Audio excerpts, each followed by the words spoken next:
Has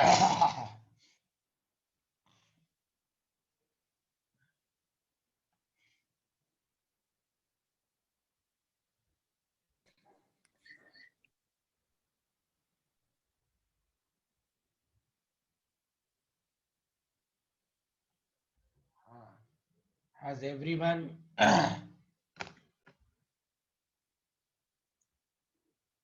मेरी आवाज सबको आ रही है भाई, बताइए। Yes sir.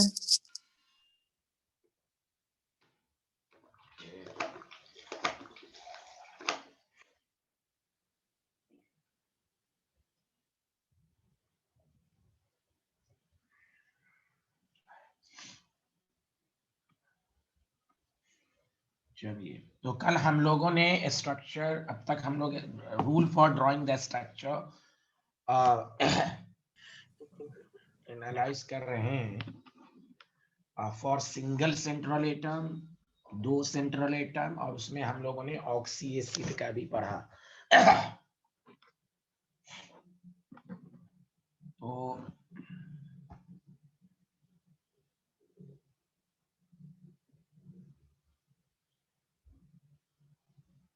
आज हम लोग पढ़ेंगे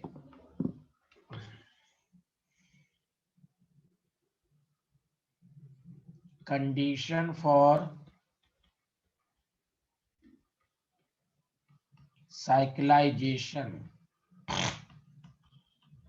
condition for cyclization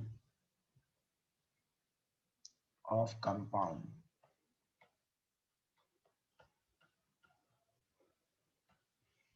मतलब ये कि क्लोज चेन इनऑर्गेनिक केमिस्ट्री में कब बनेगा साइक्लिक स्ट्रक्चर, साइक्लिक स्ट्रक्चर्स का रूल पढ़ने जा रहे हैं हम लोग।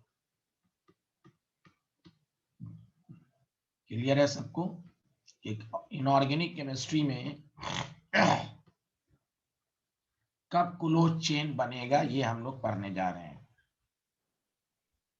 क्लोज चेन के लिए क्या कंडीशंस हैं? जैसे इनऑर्गेनिक में आप जानते हैं 3 कार्बन होता है तो साइक्लोप्रोपेन क्लोज चेन। उसी तरह इनऑर्गेनिक केमिस्ट्री में क्लोज चेन कब आता है ये आपको जानना चाहिए।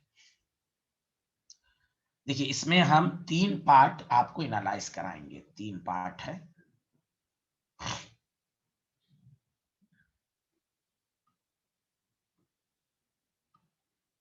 पहला है case first for oxy acid. किसके लिए जल्दी बताइए? Oxy acid. ऑक्सी एसिड के लिए। हाँ, ऑक्सी एसिड के लिए अलग रूल है, गौर से सुनिए।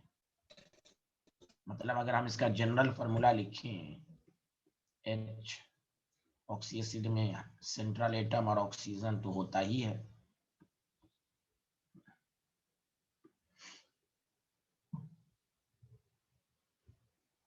और यहाँ M मान लें।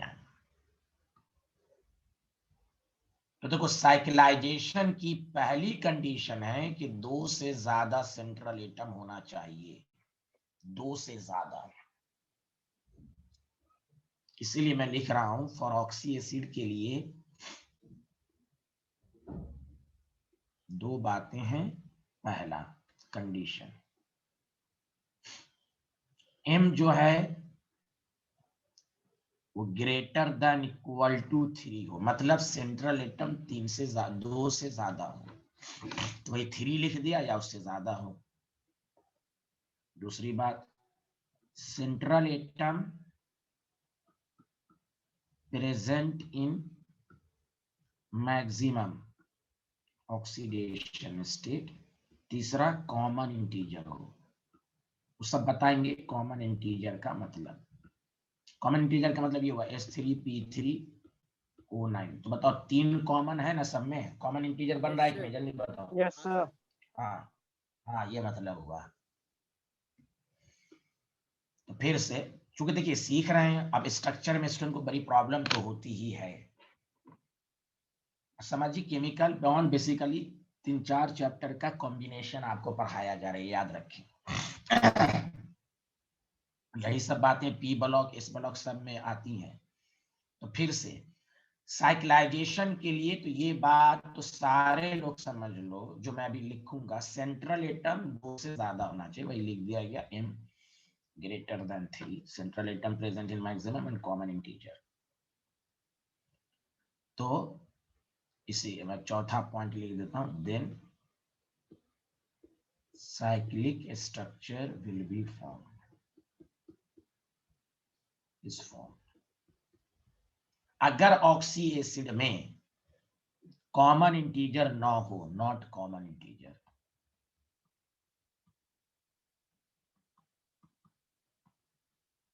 कॉमन इंटीजर ना हो,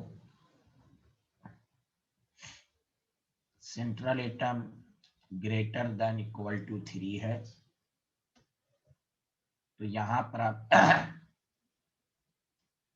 चेन स्ट्रक्चर बनेगा। अब यहां पर क्लोज नहीं बनेगा, चेन स्ट्रक्चर बनेगा।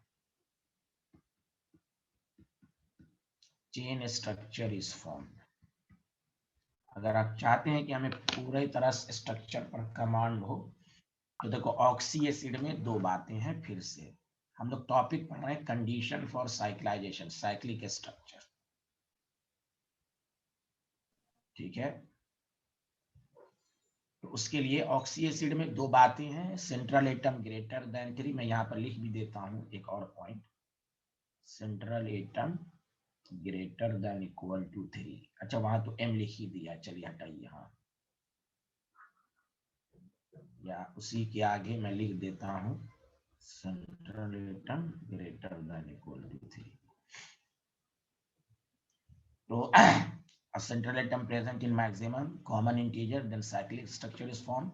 कॉमन इंटीजर नहीं है, सेंट्रल एटम ग्रेटर देन 3 है, तो अब यहाँ पर साइक्लिक स्ट्रक्चर नहीं बनेगा, चेन स्ट्रक्चर बनेगा। पहले इसको लिखिए सारे लोग, प्रैक्टिस से और आपको क्लियर होगा। पर डे पढ़ती रहिए कि सारे लोग पढ़ते रहे पर डे। केमिकल बॉन्ड बहुत बड़ा चैप्टर है, बहुत सारी बातें आएंगी। सर ये सेकंड वाले के लिए पर डे ऑक्सीडेशन पढ़ते, स्टेट का कुछ नहीं? हाँ कुछ नहीं है मैक्सिमम, हाँ कुछ भी नहीं है, मैक्सिमम हो उससे कम हो उससे मतलब नहीं है, कॉमन इंटीजर नहीं है। Okay student? Yes sir. Yes sir, very good.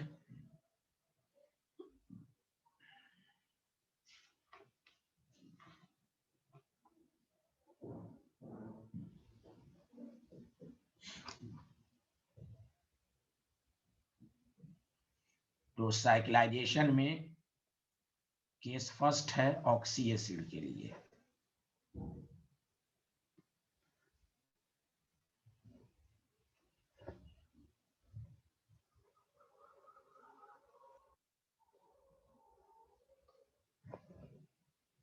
लिख लिया सारे लोग? Yes sir.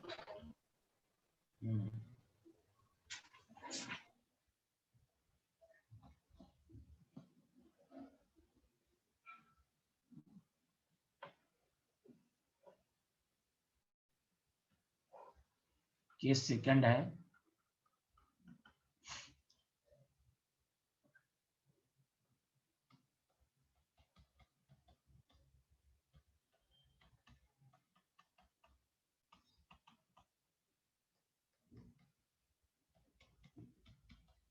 Accept oxy acid. Oxy acid के अलावा अगर कुछ होगा, पहला central atom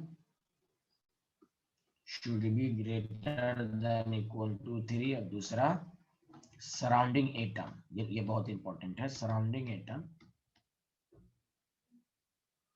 should be equal और greater than 3, sorry, surrounding atom should be equal और greater than central atom. Surrounding atom central से ज्यादा होना चाहिए। हम लोग के माइंड में ये भी है कि देखो याद है, सेंट्रल हमेशा नंबर में कम होता है, सेंट्रल एटम सराउंडिंग से कम ही होता है जनरली, ऐसा कोई नेसेसरी नहीं है। उसका बेस्ट एग्जांपल है रिडॉक्स रिएक्शन में, एनसीईआरटी के बॉक्स में देखोगे C3O2, यहाँ सेंट्रल एटम 3 है लेकिन सराउंडिंग एटम कम है, इसलिए यहाँ साइक्लिक स्ट्रक्चर नहीं बनेगा। इसलिए दोनों कंडीशन साइमल्टेनियसली सेटिस्फाइड होनी चाहिए। इसलिए याद है कार्बन सब ऑक्साइड में मैंने ऑक्सीडेशन स्टेट निकालना सिखाया था। हाँ, इसलिए अगर ऑक्सी एसिड नहीं है तो वहां हम इंटीजर को नहीं देखते हैं। Condition for cyclisation except oxy acid central atom greater than equal to 3, surrounding atom should be equal और ग्रेटर देन सेंट्रल एटम। जहां पर भी होगा वहां साइक्लाइजेशन होगा। एक दफा और साइक्लाइजेशन चाहे ऑक्सी एसिड में हो या एक्सेप्ट ऑक्सी एसिड हो, सेंट्रल एटम 2 से ज्यादा होगा। 2 से ज्यादा का मतलब मैंने लिख दिया 3 या 3 से ज्यादा। बोलो ना हाँ या ना, क्लियर है? Yes sir. पहली बात। दूसरी बात कि ऑक्सी एसिड में सेंट्रल साइक्लाइजेशन के लिए central atom greater than equal to 3, central atom maximum oxidation और कॉमन इंटीजर। अगर ऑक्सी एसिड में कॉमन इंटीजर नहीं है तो चेन स्ट्रक्चर बनेगा। समझा? यहाँ भी ये हाँ बोलिए। यहाँ भी साइमल्टेनियसली फॉलो होगा सारा ये। हाँ ये सारा तो क्या है, बिहारी है क्या है, गुंडा है क्या? सब होगा। कहीं पर और लिखा गया है कि आइदर आइदर और ये नशे में है। यहाँ देखें ना तो हम एक ही कंडीशन लिख के बढ़ जाते भाई सब होना चाहिए भाई। अब देखो तो ये ऑक्सी एसिड के अलावा कोई और मॉलिक्यूल है तो अब वहां कॉमन इंटीजर रहे न रहे, सेंट्रल एटम 2 से ज्यादा है और surrounding atom should be equal greater, तो वहां साइक्लिक कंपाउंड बनेगा। तो इस तरह पढ़ेंगे। तो हम लोगों ने एक सेंट्रल एटम का सीखा, 2 सेंट्रल एटम का सीखा, 2 सेंट्रल एटम में ऑक्सी एसिड का भी सीखा, विदाउट ऑक्सी एसिड का भी सीखा, ऑड नंबर में है, इवन नंबर में, सब सीखा। आज हम पढ़ रहे हैं साइक्लाइजेशन, और ये सब पूरे पी ब्लॉक में, एस ब्लॉक में आपको है। कोई जरूरी नहीं कि आपको केमिकल बॉन्ड वाले चैप्टर ही में मिले। केमिकल बॉन्ड जनरल केमिस्ट्री है, बहुत बड़ा चैप्टर है। इसमें अब मैं 12 बोल रहा हूं आपको, एस और पी ब्लॉक की 70% बातें यही होंगी। इसीलिए जस्ट इसके बाद हम आपको एक क्लास सिर्फ पी ब्लॉक भी अलग से पढ़ाएंगे, बाकी 4 दिन इनऑर्गेनिक का भी लगातार और फिजिकल चलेगा, कि हम एस ब्लॉक पी ब्लॉक इसी के साथ खत्म कर दें कि आपको रिवीजन भी अच्छे से हो जाए, केमिकल बॉन्ड और मजबूत हो जाए। तो चलिए लिखिए इसको सारे लोग।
हाँ बोलिए, लिख लिया तो बताइए ना।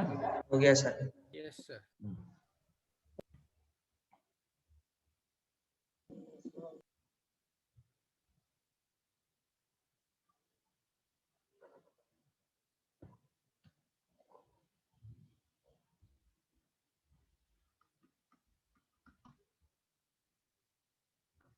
H3P3O9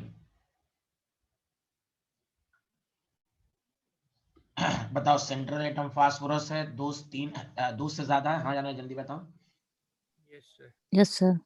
ऑक्सीडेशन स्टेट देखोगे +5 आएगा, नहीं यकीन हो 3x + 3 - 18 0 x = 5।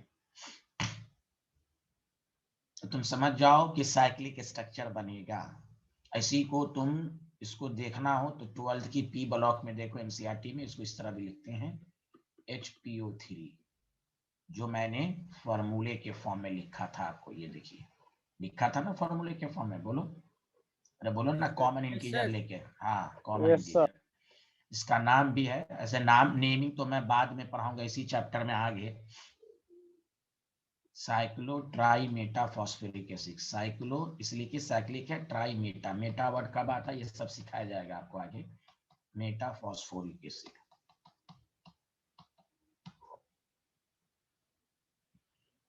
जब भी इस तरह का स्ट्रक्चर ड्रॉ करना हो पहले एकदम पीओपी लिंकेज ड्रॉ कर लो, पीओपी याद रखो।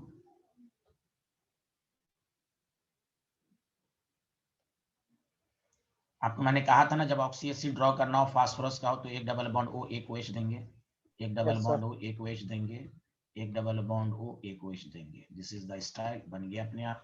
इसमें कितने पीओपी लिंकेज हैं बताओ? 3। पी डबल बॉन्ड ओ कितने यूनिट हैं? 3।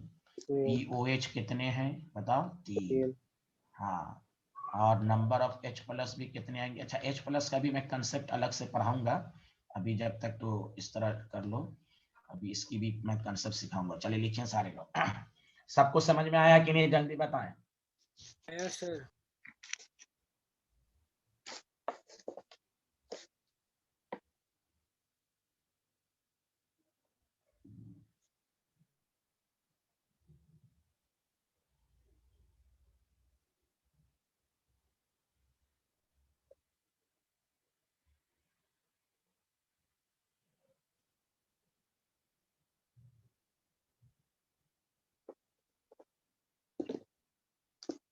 हो गया सर।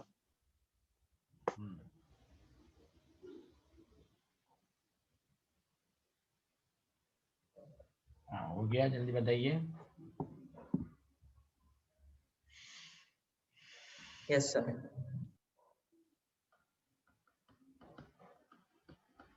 अंधाधुन नहीं बनाइए, सबसे पहले देखिए ऑक्सी एसिड है, हाँ है, नॉन मेटल है, हाइड्रोजन है, ऑक्सीजन है, इस तरह समझिए। कॉमन इंटीजर भी है और कॉमन इंटीजर के साथ साथ बोरॉन का ऑक्सीडेशन स्टेट मैक्सिमम +3 भी है, चेक कर लें।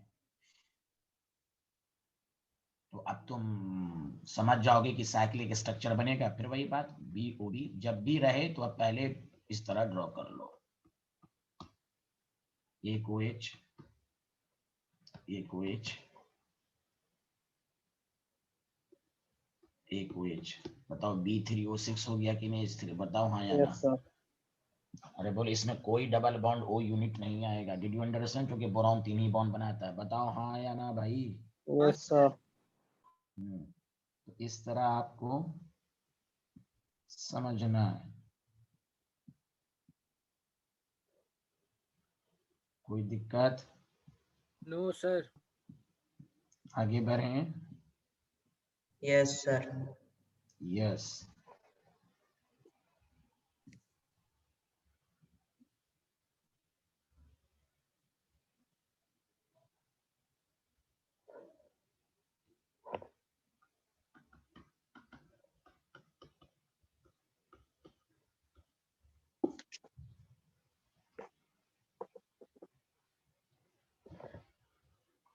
ये पहले अपने से बनाइए, बताइए कितने लिंकेज हैं, कितने क्या है, पहले बनाइए आप।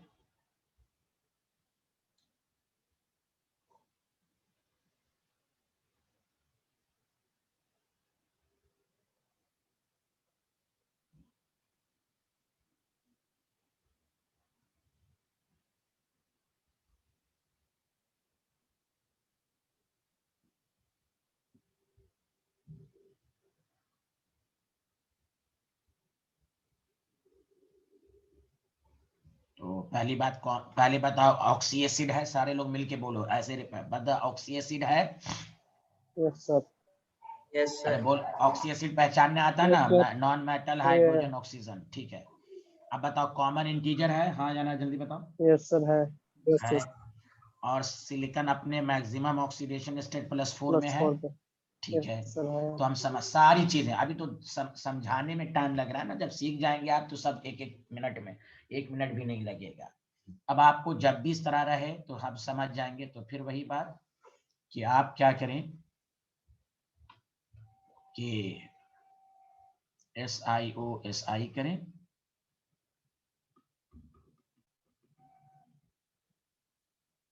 जैसे भी ड्रॉ करना चाहें आप। ओ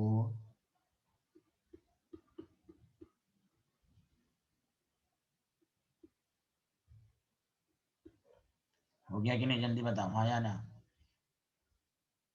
यस अरे सर। यार बोल ही नहीं रहे हो। Yes sir. हाँ, एक OH, 2 OH देंगे, डबल बॉन्ड आएगा नहीं। Did you understand? S6 हो गया कि नहीं, जल्दी बोलो। सिलिकॉन 4 बॉन्ड बनाता है, ये भी देख लो, सिलिकॉन 4 बॉन्ड बनाता है। Yes sir.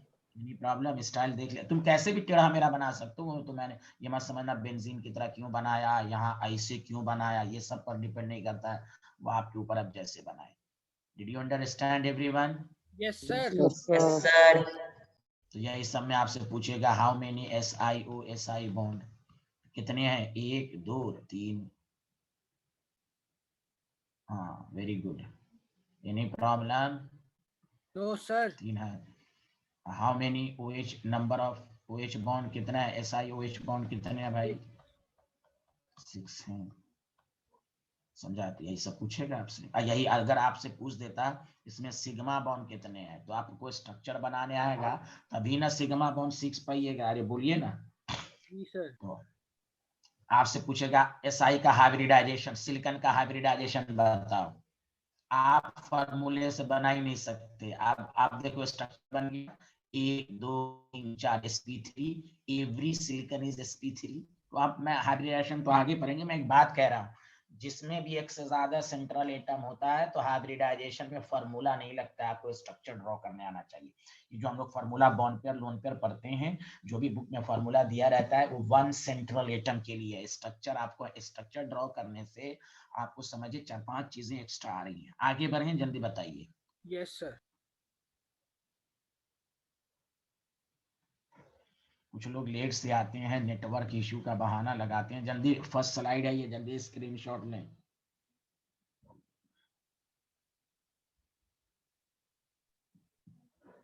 Yes, sir.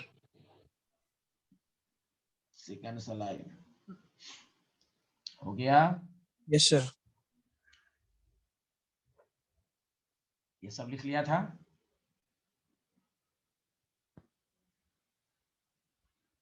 Yes, sir.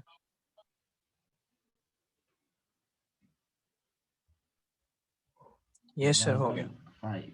Okay okay okay. Sir इसमें भी 6H+ रिलीज नहीं होंगे ना? हाँ वो मैं H+ अभी बाद में बताऊंगा। अभी H+ एक टॉपिक में पढ़ाऊंगा, रुके अभी आप, ठीक है? H+ का टॉपिक आपको पढ़ाया जाएगा। अब सारा टॉपिक एक साथ पढ़ाने में झंझट होता है। अब रुके, मैं H+ पर टॉपिक एक अलग से आपको पढ़ाऊंगा। यहाँ देखें अब आपके पास अगर कोई दे दे, जैसे अगर आपको कोई दे दे H3P3, यानी आपको दे दे H5, और से सुनिएगा P3O10, सबसे पहले बताओ ऑक्सी एसिड है हाँ या ना, जल्दी बताओ। Yes sir. Yes sir. Yes sir. ठीक है, पहली बात ऑक्सी कैसे घर पर पढ़ना, ऑक्सी एसिड है नंबर 1। नंबर 2 का कॉमन इंटीजर है इसमें? No sir. नहीं सर। हाँ, और फास्फोरस अपने, हाँ तो कंडीशन को फुलफिल कर ही नहीं रहा है।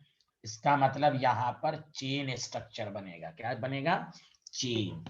हाँ, तो चेन स्ट्रक्चर का मतलब वही है, POP POP कर दो बस, डबल बॉन्ड OH OH, याद है ना, डबल बॉन्ड OH, जो बच गया बॉन्ड OH। कोई बोल ही नहीं रहा है, इतना Yes, आसान है। इसमें P डबल बॉन्ड सब 5, सारा फास्फोरस 5 बॉन्ड बना रहा है कि नहीं? देखो H3P3 यस सर। H5 हो गया कि नहीं, जल्दी बताओ, कितना आसान है। तो ये Yes, sir. सब ट्रिक्स Yes, लोग, sir. हाँ तो very good very good. Okay, sir ये जो आपने कल बताया था उसी के हिसाब से होगा ना, AA या AOA? नहीं भाई, तुम तो अजीब आदमी हो। तो 2 सेंट्रल एटम के लिए तुम खाली क्लास करते हो, सेल्फ स्टडी नहीं करते। वो 2 सेंट्रल एटम के लिए है। Okay sir, okay. अरे भाई, कल AOA वाला 2 सेंट्रल के लिए पढ़ते नहीं, when molecule contain 2 central atom. Self study भी करें हर्षित भाई, सेल्फ स्टडी भी जरूरी है। ना ना, तुम इतना पढ़ लिए हो कि तुम घजमजा गए हो एकदम। हाँ यहाँ AOA अब है, वो तो आपको 2 सेंट्रल एटम के लिए पढ़ा दिया गया। अब ये कहना है कि कल वाले की वजह से है, नहीं, अब है। अब स्ट्रक्चर ड्रॉ करने के लिए पहले आप लिंकेज ड्रॉ कर लें AOA, लेकिन वो 2 सेंट्रल के लिए कि ऑड नंबर में होगा तो ये होगा, इवन नंबर में होगा तो वो होगा, सल्फर की ऑक्सी एसिड होगा तो वो होगा, वो 2 सेंट्रल एटम के लिए है। उसके अलावा अगर है तो हम ये नहीं कहेंगे कल वाला रूल है। ओके, आगे बढ़े, सबको समझ में आ गया? हाँ या ना, जल्दी बताएं। अरे बोलो ना, सबको समझ में आ गया? Yes sir. Yes sir.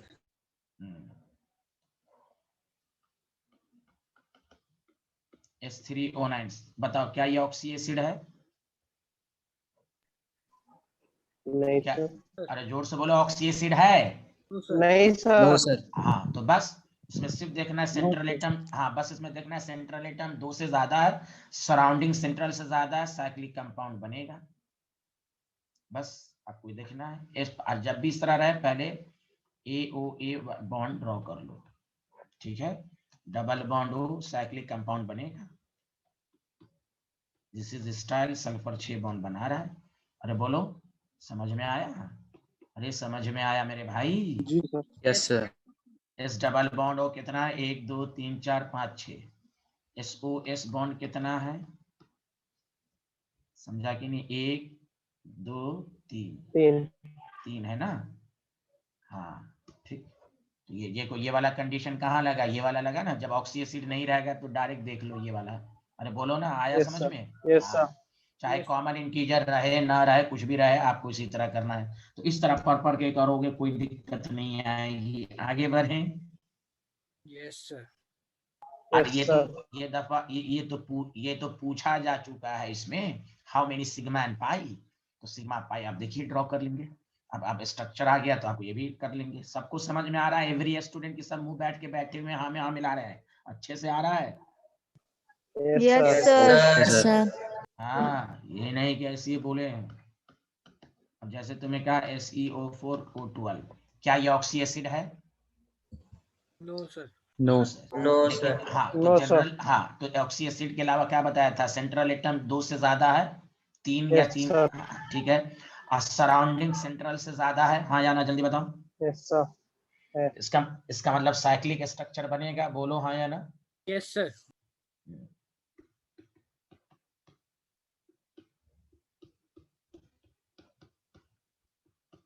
बस this is style. Selenium group 16 element है, ये भी 6 बॉन्ड बनाएगा। This is style. देखो, रटने की जरूरत ही नहीं है आपको, अपने आप बन गया। अरे बोलो ना, हर फीलिंग आ रही है कि नहीं? स्ट्रक्चर की यस सर। फीलिंग। आ रही है हाँ सर। हाँ, फीलिंग यस आनी सर। चाहिए। हाँ, यस।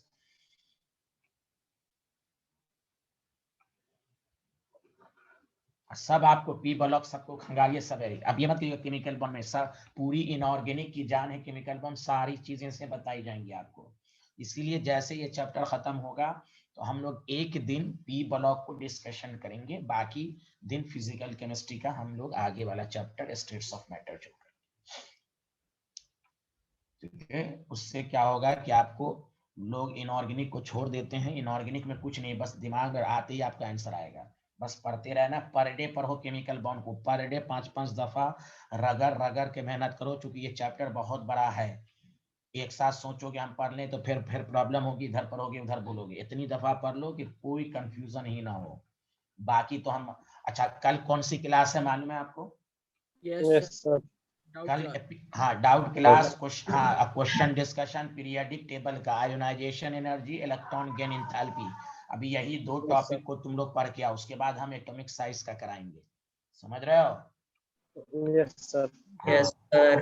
हाँ, पूरा पूरा अपने से भी तुम प्रीवियस ईयर को देखो, अपने से नीट के प्रीवियस ईयर को देखो, अपने से तुम जी मेंस के प्रीवियस, हम तो कराएंगे ही उसमें, लेकिन तुम भी लोग इसी तरह पढ़ो भी, अब प्रीवियस ईयर के क्वेश्चन को करो। बस कोई अदर बुक इतनी बनानी नहीं है, उसी को 10 दफा बना लो, काफी है। कंसेप्ट क्लियर होना चाहिए।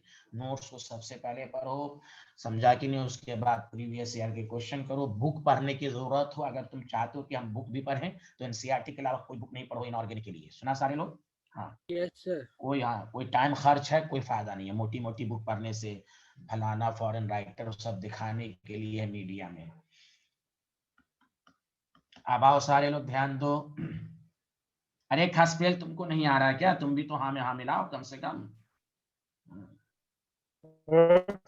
सर अब देखो मैं फास्फोरस के ऑक्साइड का तुम्हें ड्रॉ करना सिखा रहा हूं। बहुत ही मशहूर है ये सब फास्फोरस के ऑक्साइड्स। जैसे नाइट्रोजन का ऑक्साइड N2O5 तो यही है, यहाँ पर भी N2O3 तो यहाँ पर 2 से मल्टीप्लाई तो उसको ये भी लिखते हैं P2O3 P2O5, लेकिन आपको इस तरह दिया रहेगा क्या क्या सिग्मा पाई बनाओ, हाउ मेनी पीओपी लिंकेज वगैरह वगैरह।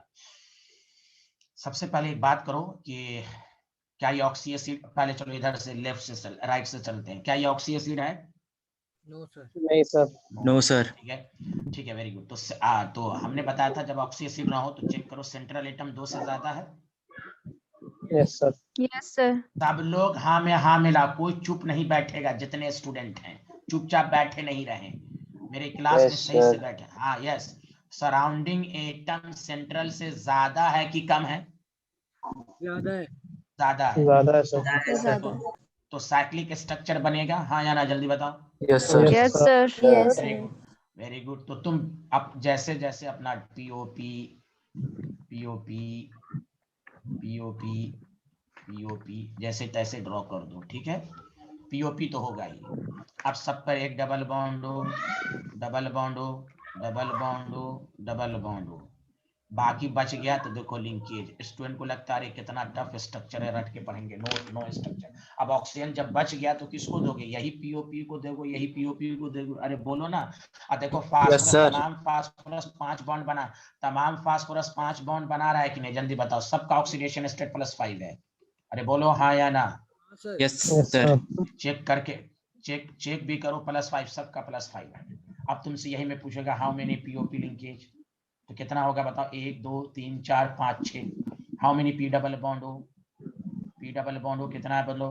4। हाँ बस यही सब क्वेश्चन पूछेगा। अब आओ P4O8, this is very important. P4O8 में जब ऑक्सीडेशन स्टेट निकालोगे ना +4 तो 4 आएगा 0।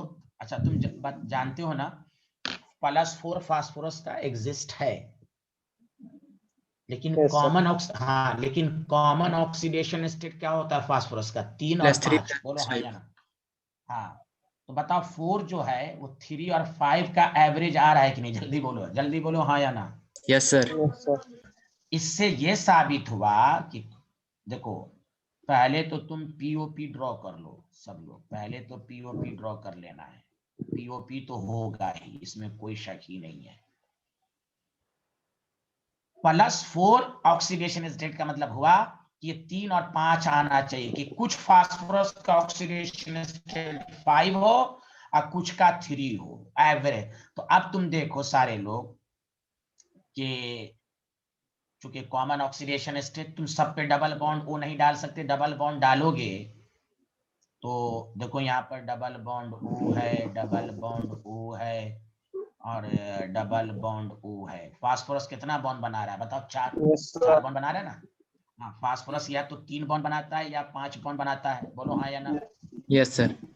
हाँ तो ये उतना ज्यादा स्टेबल नहीं है, इसीलिए तुम इसमें क्या भाई मैंने ट्रिक्स दे रहा हूं कि साइक्लिक स्ट्रक्चर तो होगा, लेकिन आप इस तरह बनाओ कि किसी का ऑक्सीडेशन स्टेट 3 हो और कुछ का 5 हो। तो तुम्हारे ऊपर है, किसी 2 पर ऑक्सीडेशन ये लगा दो तो देखो इस 2 फास्फोरस का +5, इस 2 फास्फोरस का +3। याद आया? सबको समझ में आया हाँ या ना? जल्दी बताओ। हाँ आया कि नहीं यस आया? सर। 2 फास्फोरस का दो फास्फोरस का +5 और 2 फास्फोरस। तो सर आपको कैसे पता चला इस तरह ड्रॉ करना? तो वही कि आपको ये नहीं कि अंधाधुन ही सब हो, साइक्लिक स्ट्रक्चर तो हो गया, लेकिन आपको और सब बातों को भी सेटिस्फाइड करना है कि 4 आया, फास्फोरस का ऑक्सीडेशन स्टेट 4 पॉसिबल है, ये याद रखो। लेकिन कॉमन 3 और 5, तो लॉजिक लगाओ 4 क्या है? 3 और 5 का एवरेज है। तो 4 फास्फोरस में कुछ फास्फोरस +5 का होगा और कुछ फास्फोरस +3 का होगा, ओवरऑल एवरेज +4 ही आएगा। और जो हमसे रिडॉक्स पढ़ चुके हैं तो याद है, अगर आपसे पूछता फास्फोरस का ऑक्सीडेशन नंबर 4 बोलते, लेकिन अगर आपसे पूछता ईच ऑक्सीडेशन नंबर का फास्फोरस तो क्या आता, 3 और 5 आता कि नहीं, जल्दी बताओ जो रिडॉक्स पर Yes, Yes, sir. अरे बोलो हाँ या ना। Yes, sir. तो ये याद रख, हाँ ये याद रखना है Yes, sir. कि this is logic, this is important. अब देखो यहाँ पर, अब यहाँ पर +3 है, तो इसका मतलब ये हुआ कि इसमें कोई डबल बॉन्ड O नहीं आएगा एकदम। अब यहां से मैंने क्यों ये सब सिखाया तुम्हें, 3 + 4 + 5 +5 है तो डबल बॉन्ड O होगा ही। अब इसको तीनों को मैंने एक साथ इसलिए समझा दिया, +4 है तो समझ जाओ कि डबल बॉन्ड O भी होगा फास्फोरस में, कुछ में डबल बॉन्ड O नहीं होगा, मतलब कुछ फास्फोरस 5 बॉन्ड बनाएगा, कुछ फास्फोरस 3 बॉन्ड बनाएगा। अब यहाँ पर तमाम फास्फोरस 3 ही बॉन्ड बनाएगा। Did you understand, did you understand, बोलो। Yes, sir. बस दिस इज स्टाइल, 3 बॉन्ड हो गया। तुम कहोगे हम डबल बॉन्ड देंगे, कैसे दे दोगे भाई, कैसे दे दोगे, पॉसिबल ही नहीं है। अरे बोलो हाँ या ना, सबका ऑक्सीडेशन स्टेट +3 आया कि नहीं, सबका +3 है कि नहीं, जल्दी देख आया। लो। फास्फोरस 3 बॉन्ड बना रहा है, देख लो +3 है। Yes, ये sir. सब लॉजिक 3 4 7 3 4 5 3 4 5 सामने देख लो अच्छे से, सबको समझ में आया हाँ या ना, जल्दी बताओ।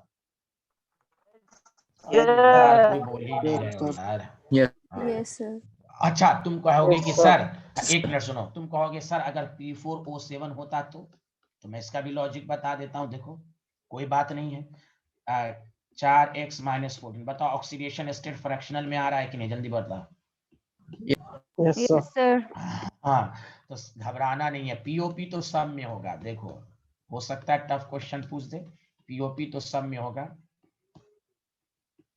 किसी एक में डबल बॉन्ड। हाय अल्लाह, देखो स्टाइल समझ में आया कि नहीं। अरे बोलो ना P4O7 किसी एक में डबल बॉन्ड O रहेगा। अरे मुंह देख रहे हो, अरे आया। 7 नहीं हो गया, अरे 7 नहीं हो गया, मतलब एक का ऑक्सीडेशन स्टेट +5 है, बाकी का 3 है। तुम जोड़ लो सबको, 3 + 3 + 3 + 5/4, 5 3 8 3 11 3 14 14/4 नहीं आ रहा है, देख लो। अरे देखो ना, अरे आ रहा है देखो सर। ना यार, है। तो देखो फास्फोरस के ऑक्साइड का स्ट्रक्चर सबको समझ में आ गया कि नहीं, जल्दी बोलो। Yes, sir. आ गया। हाँ sir.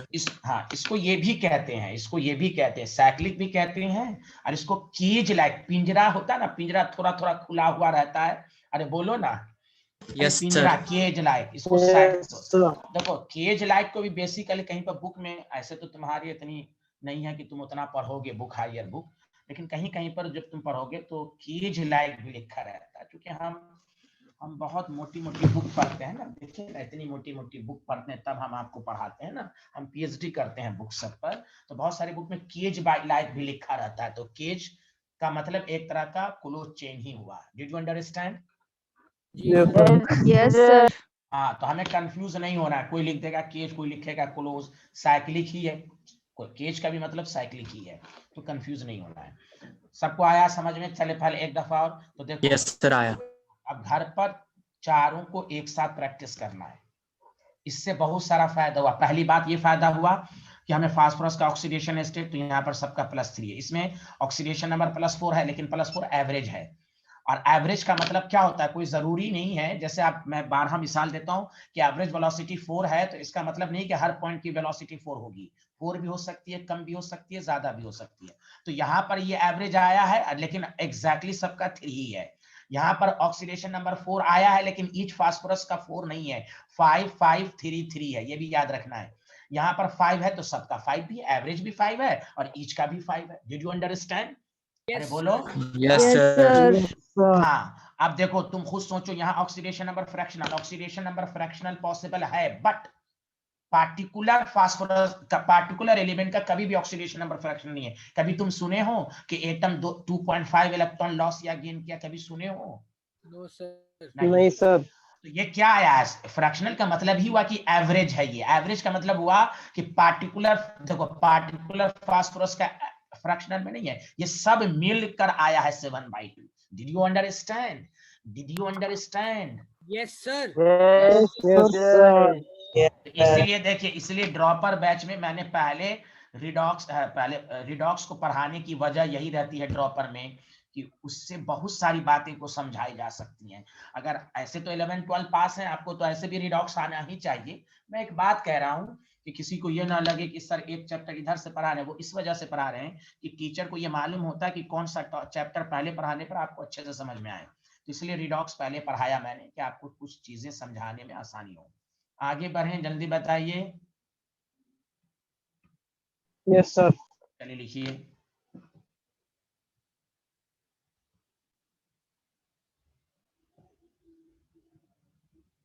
ये मोमिना कौन है? मोमिना मिराज कौन है? आप वही स्टूडेंट है, 12th वाली है क्या?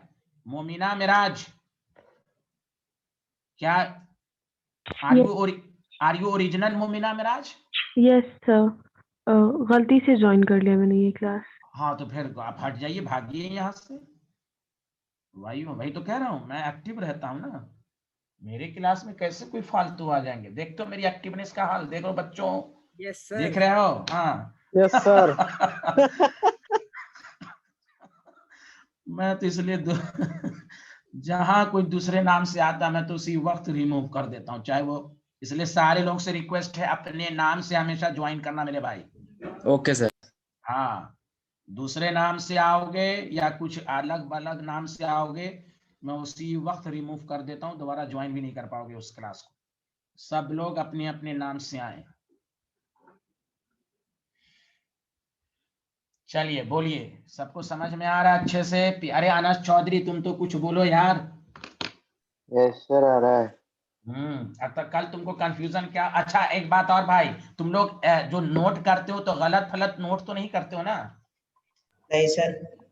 एक स्टूडेंट ने मुझे कल एक मैसेज किया कि सर ये आपने लैटिस एनर्जी का ऑर्डर गलत पढ़ा दिया है। तो हमको भी लगा भाई ऑर्डर तो गलत तो है। जब मैंने वीडियो लेक्चर दोबारा देखा तो वो मेरा सही था, वो बिहारी खुद गलत उतारे हुआ था। तो ऐसा मत करना तुम लोग भाई, मैं पढ़ा रहा हूँ कुछ, उतार रहा हूँ कुछ, तो मुझे बदनाम मत करना मीडिया में। सर हाँ तो इसलिए आप तो प्रूफ है ना भाई मेरा, तो हाँ इंसान हूँ, गलती तो हो सकती है, फिर भी मैंने इसलिए पहले वीडियो लेक्चर चेक कर लिया कि हो सकता है मुझसे ये गलती हो गई हो। तो लेकिन नहीं, मेरा ऑर्डर सही था, वो बेचारे खुद गलत नोट किए थे। मैं नाम नहीं बोला हूँ, इशारा काफी है, मैं नाम नहीं बोलता हूँ। अनस चौधरी समझ में आ रहा है ना आपको सब कुछ? Yes, sir. आ रहा है। माशाल्लाह माशाल्लाह। तो आपके घर में मालूम है ना कि आप किस कोचिंग को ज्वाइन किए हुए हैं? Yes, sir. मालूम है। हाँ ठीक है, वेरी गुड। लिख लिया? अरे सबा को समझ में आ रहा? Saba, Samira? Yes sir. Yes sir. Thank you. ये जैनब खातून कल क्यों नहीं आई थी? सर जी मुझे कुछ फॉर्म भरना था। अच्छा okay okay okay, thank you. आगे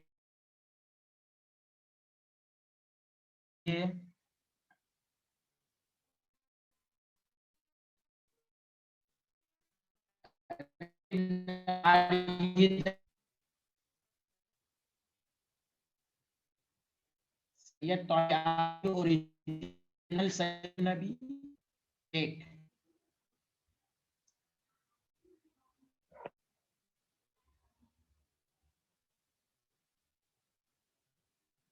लिख लिया सारे लोग? हाँ या ना, जल्दी बताएं। Yes, sir. Yes, sir. अरे चलो ये लिखो, P407 लिखो।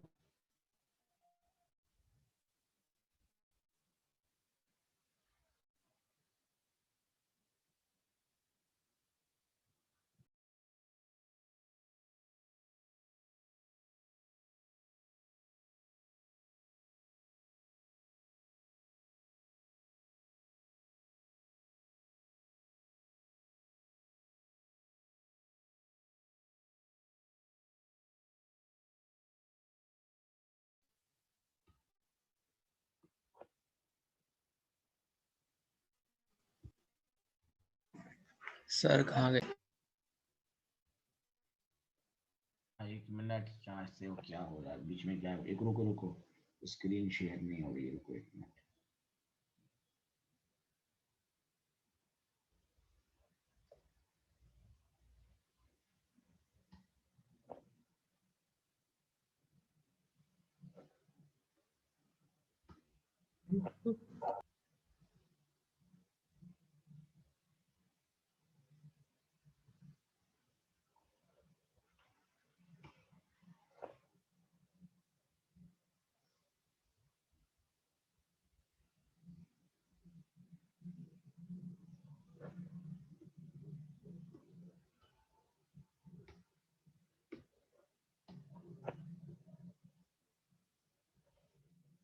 स्क्रीन शेयर हुआ?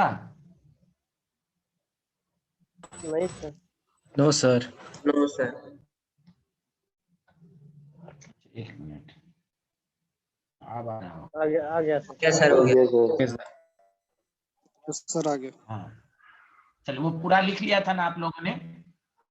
Yes sir. जी सर। 3407 का लिख लिया था? Yes sir. जी sir. Yes sir. Okay okay. Example 6 था कि 7 था? एग्जाम्पल 7 था सर वो। एग्जाम्पल 5 6 7 का था? 7। हाँ अब देखो C3O2, सबसे पहले जैसे जैसे मैं पूछूं बताना, क्या ये ऑक्सी एसिड है? No sir.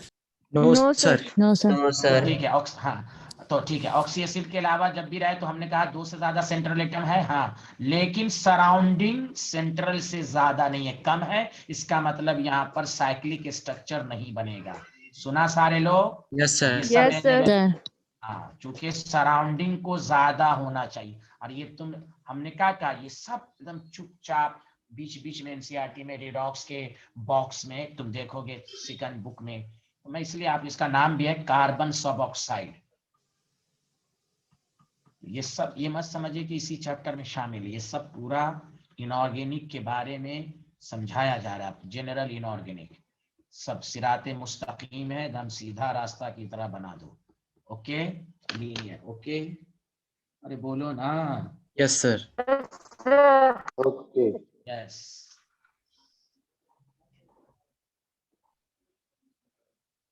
तो मैंने इसलिए बता दिया कि 2 से ज्यादा सेंट्रल एटम हो तो ये मत कहना कि हमेशा साइक्लिक बनेगा, चेक। इसलिए मैं पढ़ पढ़ के आपको समझाता हूं कि आप भी क्वेश्चन को, या आप भी घर पर सेल्फ स्टडी कैसे करें। 2 से ज्यादा है, सराउंडिंग एटम सेंट्रल से कम है, सेंट्रल कम होता है, दिस इज सही, 99% में वही होता है। लेकिन कुछ मॉलिक्यूल ऐसे हैं जिसमें सेंट्रल एटम ज्यादा है, ऐसा कोई नेसेसरी नहीं है कि सेंट्रल एटम कम ही होना चाहिए। जनरली सेंट्रल एटम कम होता है, लेकिन कंपाउंड ऐसे हैं जिसमें सेंट्रल ज्यादा भी होता है सराउंडिंग से। आगे बढ़ें। Yes sir. Yes sir. Yes sir.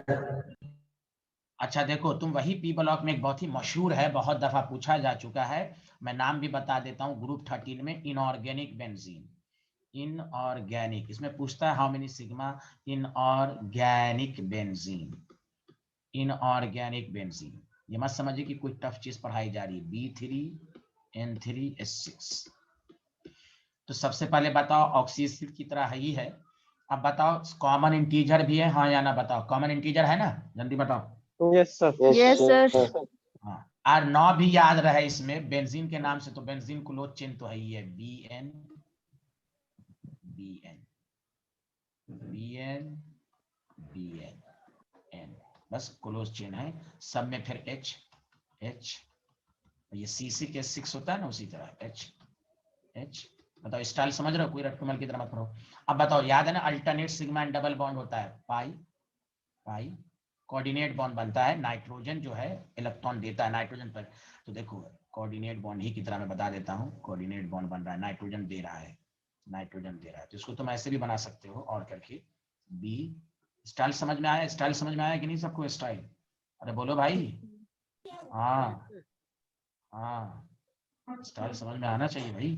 Double bond, अगर तुम चाहते हो कि हम कोऑर्डिनेट बॉन्ड ना दें तो प्लस माइनस, मैंने बताया था ना, बोरॉन जब भी 4 बॉन्ड बनाएगा तो नेगेटिव चार्ज होगा, नाइट्रोजन 4 बॉन्ड बनाएगा तो नेगेटिव चार्ज होगा। बोलो हाँ या नो? ये स्टाइल यस बताया था सर। आप लोगों को? हाँ, ये स्टाइल मैंने आपको बताया था। तो अगर कोऑर्डिनेट बॉन्ड नहीं बनेगा तो नाइट्रोजन में प्लस, बी पर माइनस, नाइट्रोजन में प्लस, बी पर माइनस, ओवरऑल चार्ज न्यूट्रल ही है। बोलो हाँ या ना, जल्दी बताओ। तो borazine, borazine alternate sigma and yes pi bond. Sir. Yes.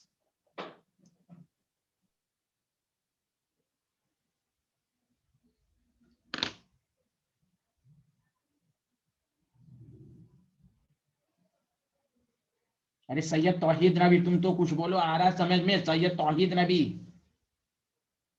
Yes sir आ रहा है। हाँ बोला करना, ठीक। अब आवाज से समझ में आया तुम ओरिजिनल हो। चलो okay, thank you, thank you, thank you very much. आगे बढ़े, जल्दी बताइए। Yes sir. Yes sir. अच्छा, तुम जो लोग 12th पास आउट हैं, क्या तुम लोगों ने मेलेमाइन का नाम सुने हो? मेलेमाइन, चलो कोई बात नहीं, मैं याद करा देता हूँ। पॉलीमर में एक चैप्टर है, पॉलीमर एक चैप्टर है ऑर्गेनिक में, मेलेमाइन फॉर्मल्डिहाइड रेजिन पॉलीमर। अब तुम कहोगे सर कहाँ की बात को नहीं, ये क्वेश्चन आ चुका है, how many sigma and pi in melamine. Organic ये मत समझिएगा केमिकल बॉन्ड है तो केमिकल बॉन्ड की बात है, मेलेमाइन का स्ट्रक्चर 12th के एनसीईआरटी के पॉलीमर में है। ये सब टीचर ही बताएगा, कोचिंग में ही जो टीचर एक्सप्लेन, वही सबकी कहाँ की बातों को कहाँ से रिलेट, ये नहीं कि आपसे सब कुछ आना चाहिए। ऑर्गेनिक की बातें भी केमिकल बॉन्ड में होगी, फिजिकल इनऑर्गेनिक सब की बातें होंगी इसमें। तो मेलेमाइन फॉर्मल्डिहाइड रेजिन, ऐसे समझो ना, क्रॉकरी का जो सामान शादी ब्याह में जो लगा रहता है ना, क्रॉकरी का सामान, वो सब इसी से बनता है, पॉलीमर से। अरे नाम सुनो, melamine formaldehyde resin. Yes sir, सुना। जितने भी हाँ क्रॉकरी के सामान है वो सब इसी से पॉलीमर, ये एक तरह का पॉलीमर है। तो इसका फार्मूला होता है, तुम पढ़ोगे C3N3NH2 अमीन ग्रुप, NH2 बताओ कॉमन इंटीजर है, हाँ या ना, जल्दी बताओ। है ना? यस बस सर। बेंजीन की तरह स्ट्रक्चर बना दो, CN फिर CN। मैंने इसलिए लगातार बेंजीन वाला बताया, और हर कार्बन पर NH2 दे दो। क्यों? कार्बन ही पर NH2 वो बोल चल, मतलब सलाम दुआ कर। रफीकुद्दीन खान प्लीज आप क्लास के अंदर है। रफीकुद्दीन भाई, हमारे बाबा के भाई अरे यार अब पछिलवा गुई है कहाँ पर रोडवा पे तोहरे लोग है। हां हमने कर, अरे तोरे लगा, क्या क्या बोला भाई? अरे यार ये मुझसे हो भी नहीं रहा यार। अरे रफीकुद्दीन भाई हमरा के सब लिख दे बारे मत बेची बेचबो कर तो चलो। अभी तारा लोग हिसाब आओ मेनू ना, सब ये जनार्दन मेनू चाहिए, एकदम शिवानी है ना ये बिहारी असल में। ये हम हाँ अब बंद कर दिया, अब हो गया मुझसे। हाँ चलो देखो भाई, ये बिहारी लैंग्वेज था, आवत अनी जावत अनी, यहाँ देखा भाई। Yes sir. एक में double bond, double single double, double single double. अब देखो नाइट्रोजन बॉन्ड बना रहा है, देखो सब कुछ समझ में आया कि नहीं, जल्दी बताओ। इसी को कहते हैं melamine formaldehyde resin, sigma pi तो काउंट कर ही लोगे आप। सबको समझ में आया? क्लोज चेन बनाओ ना, हाँ या ना, बताओ आया सब को? Yes yes sir. Yes sir. चलिए, तो ऑर्गेनिक इनऑर्गेनिक कुछ भी आपसे, यानी ये तरीका हुआ कि आपको सब कुछ आना चाहिए। इसमें ये नहीं है कि यही कुछ पूछेगा वही सब पूछेगा, नहीं, एक एक स्ट्रक्चर पर कमांड होना चाहिए। चलिए आगे बढ़ते हैं। तो ये पूरा स्ट्रक्चर हुआ, और सब स्ट्रक्चर सब आएगा बीच बीच में जो हम आपको बताते जाएंगे, समझा कि नहीं? हाँ, जैसे ऑड इलेक्ट्रॉन स्पीशीज, तो वो सब हाइब्रिडाइजेशन के बाद ही सिखाऊंगा तो ज्यादा समझ में आएगा। तो चलिए यहाँ तक सबको समझ में आ गया, हाँ या ना, जल्दी बताएं। Yes sir. Yes sir. चलिए तो देखिए, हम लोगों ने आयनिक बॉन्ड पढ़ा, कोवैलेंट बॉन्ड पढ़ा और कोऑर्डिनेट बॉन्ड पढ़ा। उसके बेसिस पर हम लोगों ने स्ट्रक्चर ड्रॉ करने का तरीका सीखा। और एक बात और जो मैं आपको समझाना चाहता हूँ वो ये है, अरे कौन हूँ कर रहा भाई, सही से बैठे, गौर से सुनिए अच्छे से एक सारी बातें, कि अब तक जो 3 पढ़ा उसके बाद फिर मैं जस्ट फजांस रूल शुरू करने वाला हूँ। तो पहला पार्ट हम फजांस रूल तक पढ़ाएंगे, उस पर फिर मैं आपको प्रैक्टिस कराएंगे। पीरियड एक चीज मैं आपको सिखाना चाह रहा हूँ, और नंबर ऑफ ऑर्बिटल जो अब तक हम लोगों ने पढ़ा, नंबर ऑफ ऑर्बिटल और मैक्सिमम कैपेसिटी ऑफ इलेक्ट्रॉन। देखो एक क्वेश्चन आ चुका है इसलिए मैं ये टेबल बना देता हूँ। मैक्सिमम कोवैलेंसी, कोवैलेंसी तो पढ़ाया था आपको, और एक होता है मैक्सिमम CN। CN तुम लोग फुल फॉर्म में लिखना, कोऑर्डिनेशन नंबर। कोऑर्डिनेशन नंबर होता है कितने सराउंडिंग एटम है, जैसे आपको SF6 है तो कोवैलेंसी और कोऑर्डिनेशन नंबर सेम भी होता है, डिफरेंट भी होता है। तो भाई ये सल्फर के सराउंडिंग में जितने एटम होते हैं उसी को हम कितने कोऑर्डिनेशन, कितने सराउंडिंग में है बताओ? 6 है? अरे बोलो ना। यस सर 6 है। हाँ, तो केमिकल बॉन्ड में आ चुका है कि कोवैलेंसी के अलावा पूछा कोऑर्डिनेशन नंबर बताएं केमिकल बॉन्ड में भी। तो देखो सारे लोग गौर सुनो कैसे बताओगे, इसलिए अच्छे से पढ़ना एक एक चीज को। पीरियड फर्स्ट, तो बताओ पीरियड फर्स्ट जब होता है तो उसमें सिर्फ 1s ऑर्बिटल ही होता है कि नहीं? Only 1 orbital. बोलो हाँ या ना, किसी को कोई डाउट नहीं। मैक्सिमम कैपेसिटी कितने इलेक्ट्रॉन होंगे? 2 ही इलेक्ट्रॉन होंगे। हाँ या ना, जल्दी बताओ। अरे बोलो ना। Yes, sir. जब 2 इलेक्ट्रॉन होंगे तो एक ही बॉन्ड बनेगा, एक ही बॉन्ड बनेगा तो कोवैलेंसी 1 ही होगी, कोऑर्डिनेशन नंबर भी 1 होगा। Did you understand? Yes, sir. Understand? हाँ बस। तो ये सब बहुत इंपॉर्टेंट चीजें सब, इसीलिए हमने कहा हर दिन पढ़िएगा तभी कमांड होगा। हर दिन नहीं पढ़िएगा, बहुत बड़ा चैप्टर, कम से कम 1 कॉपी 1.5 कॉपी भर जाएगी आपको केमिकल बॉन्ड से। इसीलिए पर डे पढ़िए, 5-5 दफा पढ़िए, तब अपना जितना पढ़ना उसको पढ़िए। सेकंड पीरियड में आपको मालूम है 2s और 2p है, तो ऑर्बिटल टोटल 4 हो जाएगा ना। s में 1 ऑर्बिटल होता है, p में 3 ऑर्बिटल होता है। बोलो हाँ या ना। Sir. तो आज कुछ स्टूडेंट को मैं क्वांटम नंबर वाला लेक्चर में भेज दूंगा जो मैं पढ़ा चुका हूं। मैं सबा आपको मैं भेज दूंगा। फौजिया, अच्छा सब लोगों ने पीरियोडिक टेबल का देख लिया जिनका छूट गया था पीरियोडिक टेबल? सबा, Yes, sir. Fauzia, Yes, sir. झूठ मत बोलिएगा, अल्लाह देख रहा है। जी सर, जी सर। तभी मैं दूसरा चैप्टर का भेजूंगा। यहाँ देखें। जी हाँ जी। हाँ, वेरी गुड। मैक्सिमम इलेक्ट्रॉन कितने होंगे? 8। 2 और p में 6 इलेक्ट्रॉन होते हैं, 8 हो गए। अरे बोलो ना। यस कोई सर। बोल ही नहीं रहा है यार। अच्छा, Yes, covalency sir. Second period, हाँ मैंने बताया था ना, सेकंड पीरियड की कोवैलेंसी 4 के अंदर ही में रहती है, 4 से ज्यादा नहीं हो सकती। याद आया? Yes, Yes, sir. Yes, sir. हाँ, 4 या 4 के अंदर ही में रहेगी। अब सर कितनी रहेगी वो तो वो मैं तो अलग अलग लिखा दिया हूँ। बोरॉन, कार्बन, नाइट्रोजन, ऑक्सीजन, ये सब का लिखा ही चुका हूँ मैं जनरलाइज ओ। अच्छा, कोऑर्डिनेशन नंबर भी चाहिए। चलिए लिखिए जल्दी, यहाँ तक पहले लिखिए, पहले यहाँ तक लिखिए।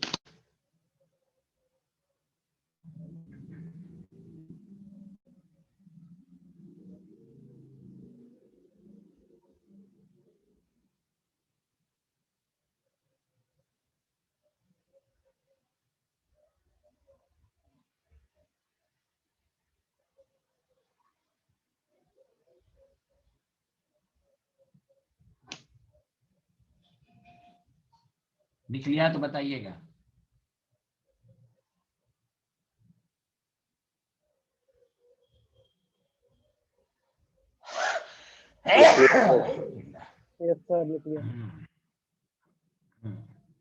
पीरियड 3 है, पहले 1 2 3 का तो आपको आना ही चाहिए।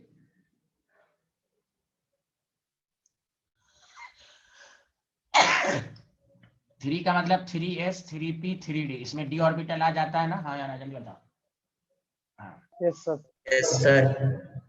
तो मैक्सिमम ऑर्बिटल हो जाएगा 5 3 8 1 9, 9 ऑर्बिटल हो जाएगा। Did you understand? Yes sir. क्या कोई जरूरी नहीं कि सब हाँ 9 हो, 4 से ज्यादा ही आएगा। क्लियर है? हाँ या ना, जल्दी बताओ। Yes, sir. जैसे थर्ड पीरियड होगा तो 4 से ज्यादा। अब जैसे फास्फोरस है तो उसमें जब इलेक्ट्रॉन आगे जाता है 3d तो पॉसिबल है, लेकिन इलेक्ट्रॉन तमाम ऑर्बिटल में नहीं जा पाता, तो 9 पॉसिबल है, लेकिन मतलब ग्रेटर देन 4 आ जाएगा। मैक्सिमम इलेक्ट्रॉन कितना होगा? Greater than 8। सही है? हाँ या ना, जल्दी बताओ। अल्लाह बोलो ना, 8 से ज्यादा। Yes, sir. याद है ना थर्ड पीरियड हाँ सुनो अच्छे से दोबारा। ऑक्टेट रूल, मैंने एक लैंग्वेज लिखा था इंग्लिश का, strictly valid for second period. Second period 8 या उससे कम इलेक्ट्रॉन रख सकता है, 8 से ज्यादा नहीं। हाँ, पीरियड थर्ड 8 भी रख सकता है, उससे ज्यादा भी रख सकता है। Did you understand? तो वही ग्रेटर देन 8 लिखा। कितना है तो डिपेंड करेगा एलिमेंट टू एलिमेंट, हर कि नहीं? Yes, sir. कोई बोल ही। हाँ, तो मैक्सिमम कैपेसिटी कोवैलेंसी भी ग्रेटर देन 4 होगी। याद है? किसी की 4, किसी की 5, किसी की 6। Yes sir. अरे बोलो ना हाँ में तो हाँ मिलाओ। कोवैलेंसी 4 से ज्यादा होगी।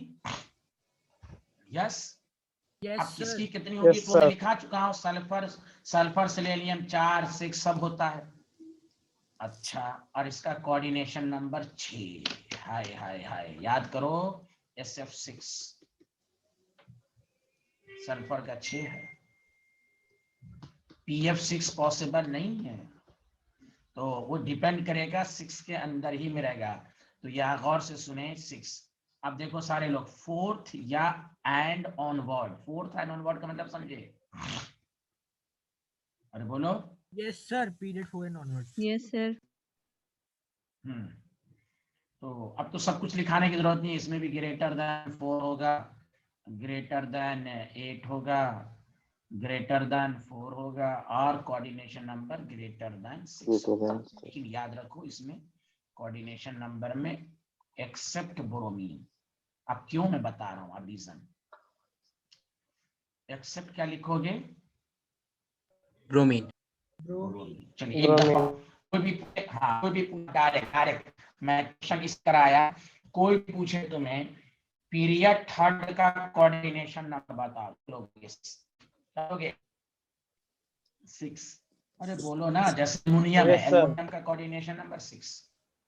अरे यार कोई बोलो ना, हाँ Yes, पे हाँ में तो मिलाओ यार, आया समझ में? Yes Yes, sir. sir. लेकिन हाँ, फोर्थ का कोऑर्डिनेशन नंबर 6 से ज्यादा एक्सेप्ट ब्रोमीन, ब्रोमीन का 6 से ज्यादा नहीं होता है। अब मैं आपको बताऊंगा केमिस्ट्री में क्यों IF7 पॉसिबल है। आयोडीन है 6 से ज्यादा, आयोडीन फोर्थ या फिफ्थ पीरियड का है, लेकिन BRF7 पॉसिबल नहीं है। अब पढ़िएगा group 17 inter hydrogen compound, ClF7 possible नहीं है, स्टेरिक क्राउडिंग होगी। खुद सोचिए, जैसे कार की पार्किंग कहते हैं, एक पार्किंग का एरिया ये है तो आप कार लगा लेंगे है, लेकिन पार्किंग बड़ी है तो ज्यादा कार लगा पाएंगे, इसीलिए जितना साइज बढ़ेगा तो सराउंडिंग एटम कोऑर्डिनेशन नंबर भी बढ़ेगा। Did you understand? Yes, sir. कोई नहीं बोल रहा है, कोई नहीं बोल रहा है, आ रहा है Yes, समझ में? sir. हाँ या ना? Yes, sir. Yes, yes sir. Sir. Yes sir. अच्छा, ये जैनब नाम की कौन है ना? भाग गई, देखिए। जैनब खातून तो है ना? Yes, sir. एक दूसरी गई थी, मैं भगा दिया। चलिए यहाँ देखा, फिर से बताओ, पार्किंग का एरिया कम है तो कार भी कम ही लगेगी कि नहीं? जल्दी बताओ। Yes, sir. Yes sir. Yes, sir. अब तो इसको भाई कोऑर्डिनेशन नंबर को भाई समझो, सेंट्रल एटम की साइज बढ़ेगी तो सराउंडिंग एटम भी बढ़ेगा। तो तुम जानते हो पीरियड फोर्थ में लास्ट में ब्रोमीन आता है, लेफ्ट टू राइट साइड घटती है, इसलिए BRF7 नहीं, साइज छोटा, ज्यादा पार्किंग बर्दाश्त नहीं कर पाएगा। आया समझ में? Yes, हाय sir. हाय बोलो भाई। Yes sir. हाँ, इसको इसलिए केमिस्ट्री में पढ़ोगे स्टेरिक क्राउडिंग, पढ़े हो कि नहीं? Steric crowding. Yes, तो sir. स्टेरिक क्राउडिंग के लिए 2 कंडीशन याद रखो, स्टेरिक क्राउडिंग के लिए 2 कंडीशन याद रखो मेरे भाई। ये कोऑर्डिनेशन नंबर बहुत इंपॉर्टेंट है, कंपटीशन में बहुत दफा पूछ चुका है। तो कोऑर्डिनेशन नंबर का मतलब होता है number of surrounding atom around central atom. तो पीरियड फर्स्ट का 1, पीरियड 2 का 4, कोवैलेंसी एक अलग है, कोऑर्डिनेशन नंबर फिक्स रहता है, समझा कि नहीं? तो कोवैलेंसी तो 2, 4, 6 सब होती है, अलग अलग भी हो सकती है। तो गौर से सुने, पीरियड फर्स्ट है कोऑर्डिनेशन नंबर 1, पीरियड 2 है कोऑर्डिनेशन नंबर 4, कोवैलेंसी भी 4, कोऑर्डिनेशन नंबर भी 4। लेकिन period third covalency coordination number 6, fourth का कोऑर्डिनेशन नंबर 6 से ज्यादा होगा एक्सेप्ट ब्रोमीन। ब्रोमीन की साइज छोटी होती है, वो पार्किंग का साइज छोटा है तो बहुत ज्यादा कार को बर्दाश्त नहीं कर पाएगा। जब खुद सोचो साइज छोटा होगा तो आपको जो होगा,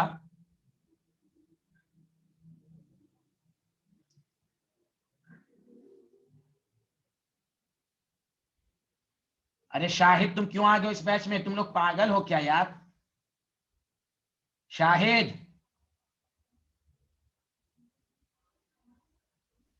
यस सर। तुम्हारी क्लास कहाँ है कि तुम आ गए हो? सर आजम सर ने कहा था मॉर्निंग में 11th का बैच है, क्रैश कोर्स वाला। 11:30 कौन सी क्लास करनी है तुम्हें? सर क्रैश कोर्स जो चल रहा है 11th का, फिजिक्स। तो फिजिक्स 11 बजे नहीं है, 11:30 बजे के बाद है यार। बिहारी क्या टाइम पूछ के आकर 11 बजे बोला था। बिहारी चल, तो दूसरे उस पर मीटिंग आईडी पर होगी। ठीक है सर, मैं पूछ लेता हूँ। हाँ पूछ लेता हूँ। हाँ यहाँ देखें, तो एक वर्ड आता है स्टेरिक क्राउडिंग। क्या वर्ड आता है जल्दी बताओ? Steric chord.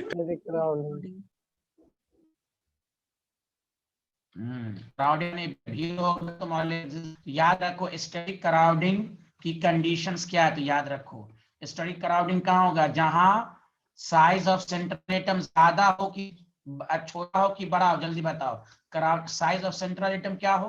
छोटा हो। क्लियर है? Yes sir. अरे बोलो ना। हाँ, और साइज ऑफ सराउंडिंग एटम क्या हो? ज्यादा हो। सराउंडिंग एटम का साइज बड़ा हो और सेंट्रल का साइज छोटा हो। जैसे पार्किंग का साइज छोटा हो और कार बहुत ज्यादा आ जाए तो फिर वहां स्टेरिक क्राउडिंग होगी। ये याद रखो केमिस्ट्री में ये दो बातें मैं तुम्हें बताता हूं, गौर से सुनो अच्छे से।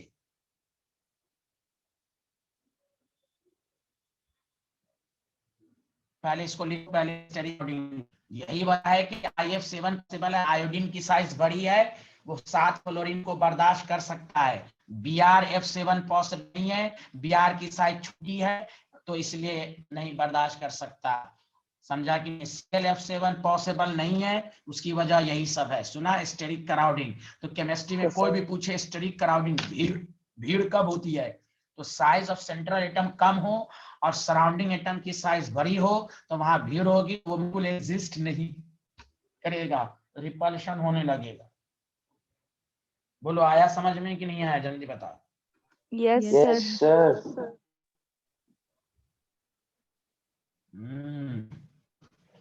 अब हम लोग शुरुआत करते हैं। ये तो हो गया, चलो टॉपिक डालो।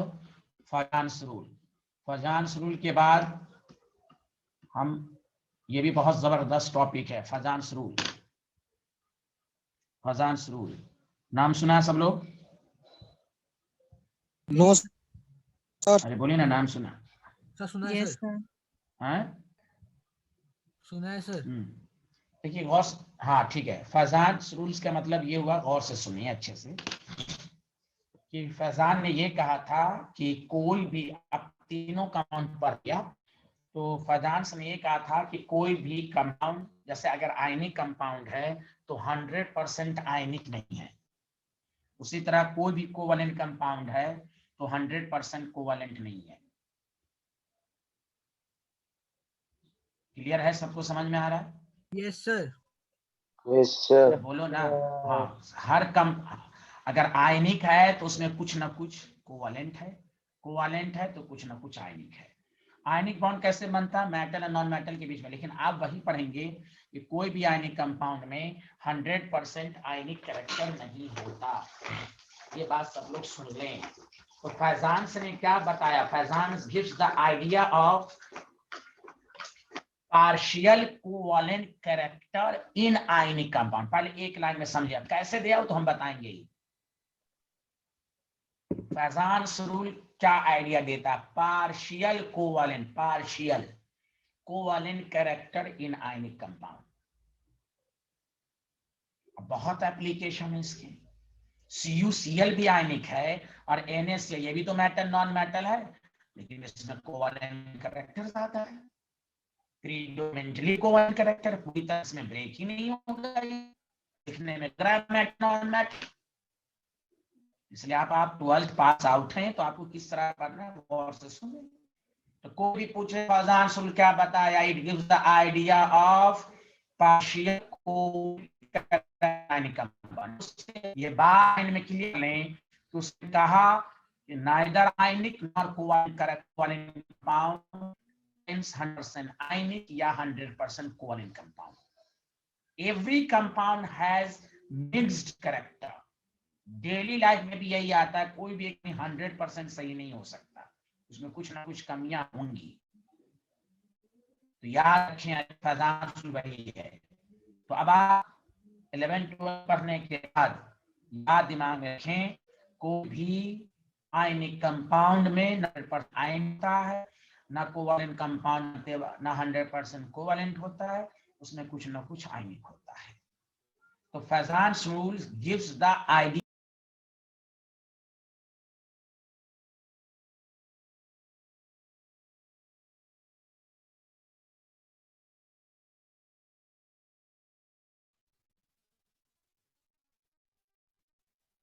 समझ में आई? अरे यार आज स्क्रीन गायब क्यों हो रहा है यार? नेटवर्क आपकी सुबह आवाज सुबह नहीं बड़ा खराब रहता है, ठंड बहुत है ना इधर। सर हाँ हाँ नेट की प्रॉब्लम हो रही, हाँ सर आपकी हाँ आवाज कभी भी कट कभी नेटवर्क खराब, ऐसे तो मेरे यहाँ से हो, हाँ हाँ हाँ नेटवर्क प्रॉब्लम हो रहा है। कहाँ चलेगा ये भाई? ओके ओके, बाकी क्लास में तो नहीं होता है, ये सुबह सुबह लगता है ना, ठंड ज्यादा रहती है ना, तो नेटवर्क फ्रीज हो जाता है, नेटवर्क धीरे धीरे आना बंद कर देता है। ठंड उसको भी तो लगती है ना। जी सर।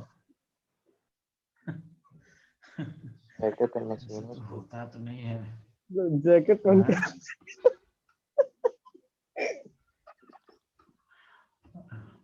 अब ये मैनेजमेंट कहाँ चला गया है यार? आई नहीं, कहाँ है भाई? हाँ एकदम रेड दिखा रहा है, रेड दिखाने का मतलब ही हुआ यस सर। कि नहीं, नेटवर्क नहीं है सही से,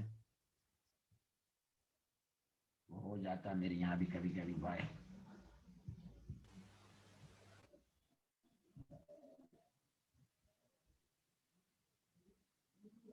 यही एक ड्रॉबैक्स है ऑनलाइन में थोड़ा सा।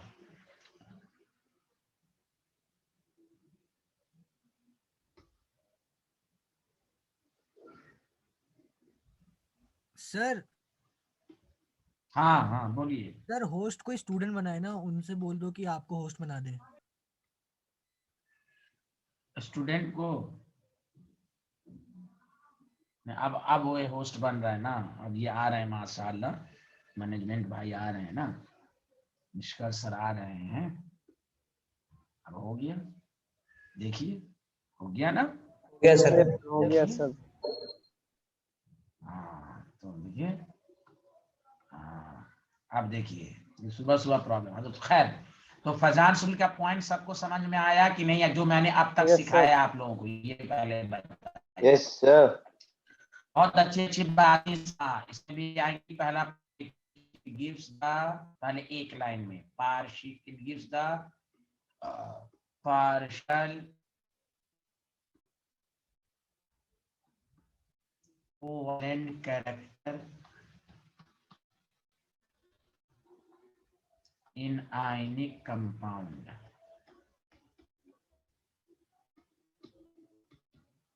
कैसे दिया वो मैं आप समझाने जा रहा हूं आपको।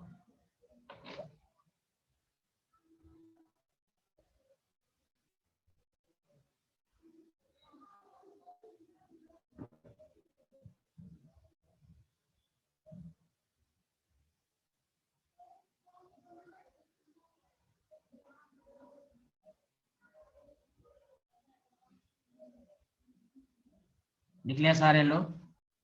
Yes sir. यस लिख लिया, बताइए। सर। हाँ अब थोड़ा सा हाँ अब 2 मिनट समझिए कैसे होता है, गौर सुनिए। आपको मालूम है कि आयनिक कंपाउंड केटायन और एनायन के बीच में बनता है, दिस कॉल्ड केटायन और दिस इज कॉल्ड एनायन। तो एनायन या केटायन न्यूक्लियस तो पॉजिटिव होगा, हाँ चार्ज नेगेटिव होगा, चार्ज पॉजिटिव होगा। Did you understand? Yes sir. ठीक है। Yes sir. अरे बोलो ना हाँ में, तो हाँ मिलाओ यार, जल्दी जल्दी। आवाज साफ तो आ रही है ना मेरी? यस हाँ sir. Yes sir. Yes sir. हाँ तो when cation और anion approaches to each other, ionic compound जब बनता है तो cation एनायन के बीच में बनता है। तो याद रखिए केटायन का न्यूक्लियस इसके इलेक्ट्रॉन को खींचेगा, एनायन का हम लोग तो सिर्फ डायरेक्ट पढ़ लिया ना भाई आयनिक कंपाउंड कैसे बनता है, ट्रांसफरेंस ऑफ इलेक्ट्रॉन। ये तो उसके डेप्थ में तो नहीं पढ़ा क्या क्या चीजें होती हैं, बस हम लोगों ने डायरेक्ट पढ़ लिया कि आयनिक कंपाउंड कैसे बनता है, तो complete transfer of electron from one atom to another atom. लेकिन इस ट्रांसफरेंस ऑफ इलेक्ट्रॉन में क्या क्या बातें होती हैं ये भी आपको जानना है। तो when cation and anion approaches to each other, then cation का न्यूक्लियस एनायन के इलेक्ट्रॉन को खींचेगा, एनायन का न्यूक्लियस cation के इलेक्ट्रॉन को खींचेगा, दोनों एक दूसरे को डिस्टर्ब करेगा। लेकिन आप जानते हैं, सब लोग पीरियोडिक टेबल पढ़ चुके हैं, cation का इफेक्टिव न्यूक्लियर चार्ज ज्यादा होता है, साइज छोटा होता है, एनायन का साइज ज्यादा। भूखा कौन है? cation। cation ज्यादा पावर से इलेक्ट्रॉन, तो ये जो अभी सिमेट्रिकल एनायन दिख रहा है, तो आफ्टर कुछ टाइम के बाद क्या हो जाता है कि एनायन का जो शेप है ना, वो डिस्टॉर्ट अनसिमेट्रिकल हो जाता है। देखिए, इसके इलेक्ट्रॉन cation की तरफ जा रहे हैं, इसी को कहते हैं पोलराइजेशन। क्या कहते हैं इसको? पोलराइजेशन। Polarizations. अरे बोलिए ना, क्या कहते हैं? Polarization. हाँ, देखिए पैट्रिकल हो एनायन, जल्दी बोलो है ना। Yes, sir. अरे बोलिए। Yes, sir. हाँ, Yes. फिनोमेना को distortion produced in the shape of the anion. इसी पोलराइजेशन की वजह से इलेक्ट्रॉन एक पार्टिकुलर डायरेक्शन की तरफ आया, इसकी वजह से some covalent character is introduced. Covalent character में भी क्या होता है, जैसे HCl बॉन्ड बनता है तो इलेक्ट्रॉन एक पार्टिकुलर डायरेक्शन की तरफ आता है। Yes sir. तो वही है कि when cation or या when opposite charge ion approaches to each other, then cation distorts the shape of an anion, to which symmetrical anion becomes unsymmetrical.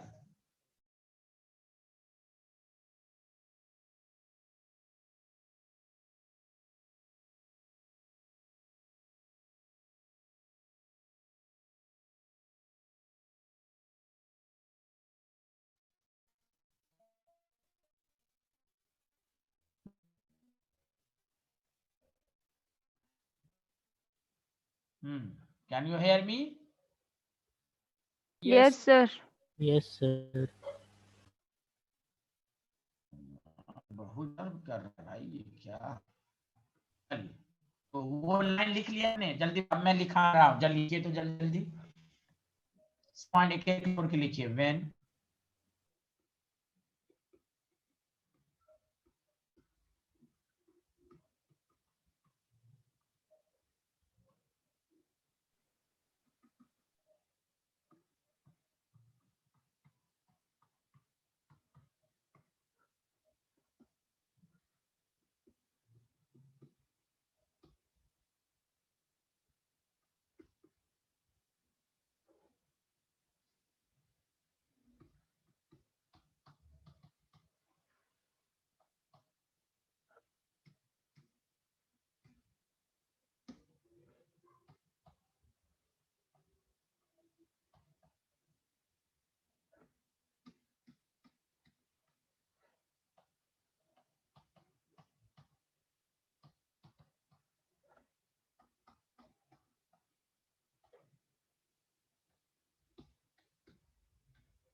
यहां तक लिख लिया। When cation and anion approaches to each other, then distortion, deformation produced in the electron cloud of anion. क्यों? तो because positive charge of cation attracts the electron cloud of anion, due to which symmetrical anion becomes unsymmetric. समझा क्या नहीं? बताइए। जी sir. Yes, sir. Yes sir. Yes, sir. इसी के नीचे एक स्टार पन डालकर इसी को कहते हैं द डिफॉर्मेशन, एक लाइन में, या distortion produced in the electron cloud of anion by cation is called polarization. Theory मजबूत कीजिए। ड्यू टू दिस पोलराइजेशन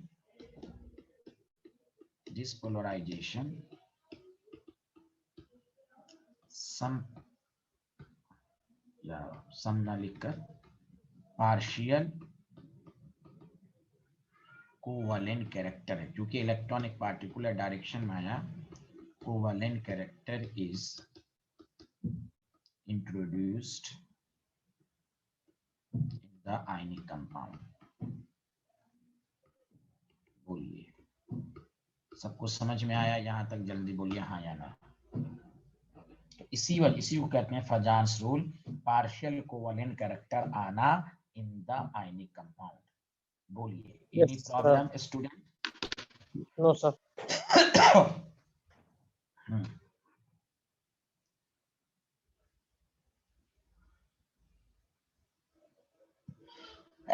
अल्हम्दुलिल्लाह, लिख लिया सारे लोग? जी सर। अब आइए,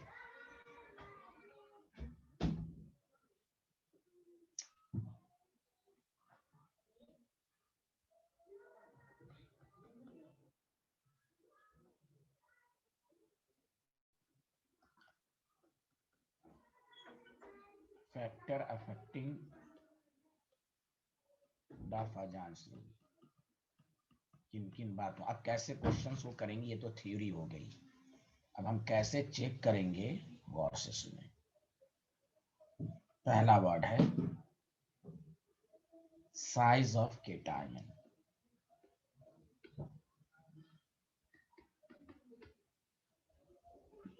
खुद सोचिए,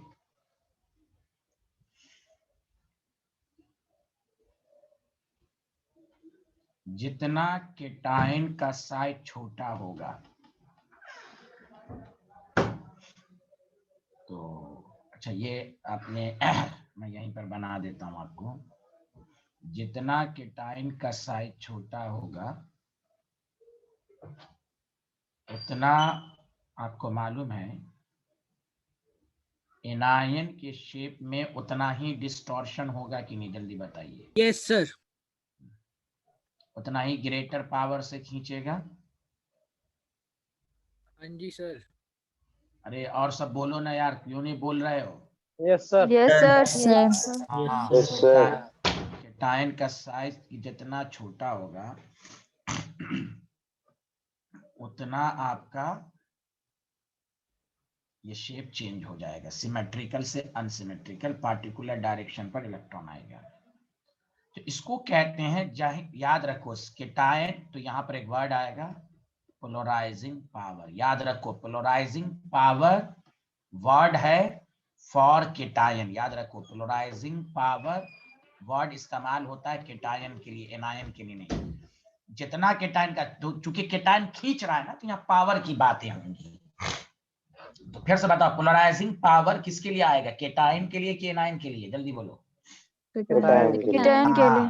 चूंकि केटायन ही तो खींच रहा है ना, तो पोलराइजिंग पावर ज्यादा होगा, तो कोवेलेंट कैरेक्टर भी ज्यादा होगा। बहुत आसान है, कोवेलेंट कैरेक्टर ज्यादा। तो जितना कि आपकी टाइम का साइज छोटा ही तो पीरियोडिक टेबल में पढ़ चुकी हैं। जल्दी इसको लिखिए सारे लोग।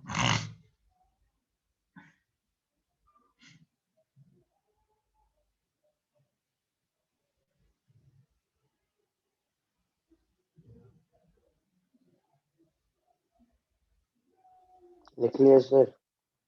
लिया? Yes sir. मतलब ये हुआ कंक्लूजन इसके नीचे कि polarising power inversely proportional to size of cation. सही लिखा? हाँ या ना जल्दी बताओ। अरे यस बोलो। सर। Yes sir. और directly proportional to charge on cation, दोनों एक ही बातें हुई। क्यों? तुम पीरियोडिक टेबल में पढ़ चुके हो कि जितना केटायन पर चार्ज बढ़ता है तो साइज छोटा होता है। Did you understand? अरे बोलो ना। Yes sir. हाँ, तो ये दो, इसलिए मैंने साइज पढ़ लोगे तो सारी बातें ऑटोमेटिक आ जाएंगी। कोई पूछेगा Li प्लस और Na प्लस किसका पोलराइजिंग पावर ज्यादा? बताओ Li प्लस का।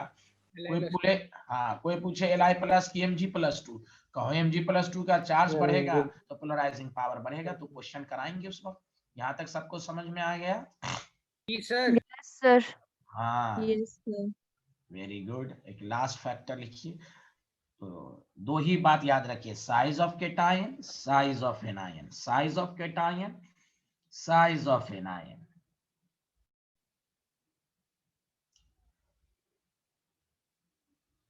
Size of cation, size of anion. आगे बढ़ें। Yes sir. दूसरा फैक्टर है साइज ऑफ एनायन। खुद सोचो, एनायन का साइज जितना बढ़ेगा तो इलेक्ट्रॉन वो आसानी से दे देगा ना केटायन को, लो आसानी से जा रहा है। अरे बोलो ना। तो साइज ऑफ एनायन बढ़ेगा तो देखो इसमें एक वर्ड आएगा पोलराइजिबिलिटी। याद रखो, एनायन की बात होगी तो वहां पोलराइजिबिलिटी आएगी, यहाँ पावर नहीं आएगी, क्योंकि ये देता है और आसानी से। पोलराइजिबिलिटी का मतलब हुआ इलेक्ट्रॉन दे देना। जाओ, पोलराइजिबिलिटी ऑफ एनायन बढ़ेगा, और पोलराइजिबिलिटी अगर बढ़ेगा तो कोवेलेंट कैरेक्टर भी बढ़ेगा। अरे बोलो ना। हाँ सर। सारे लोग मिलके बोलो, पोलराइजिंग पावर किसके लिए इस्तेमाल होता है? Polarising power. Size of anion. अब पोलराइजिबिलिटी किसके लिए होता है? हाँ, एनायन के लिए। ओके जी सर। हाँ, लिखिए इसको। Yes sir. हाँ, लिखिए लिखिए।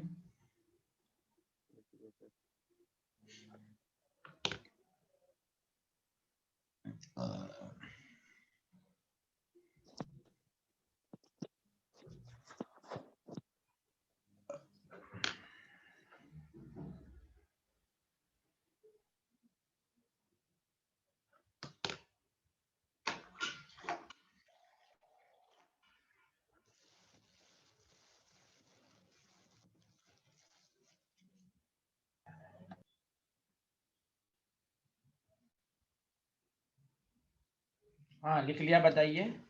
Yes sir. Yes sir.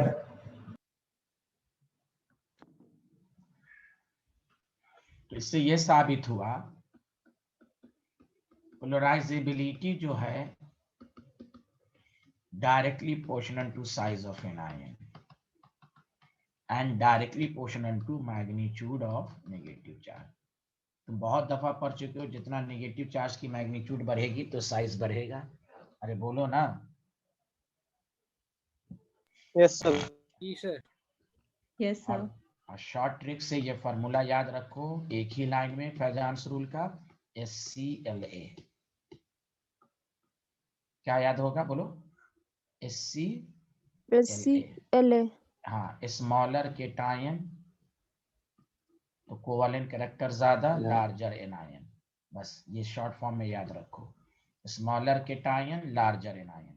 Smaller cation polarising power ज्यादा, लार्जर एनायन पोलराइजेबिलिटी ज्यादा, दोनों केसेस में कोवेलेंट कैरेक्टर ज्यादा। SCLA smaller cation, larger anion, smaller cation, larger anion. Larger ion.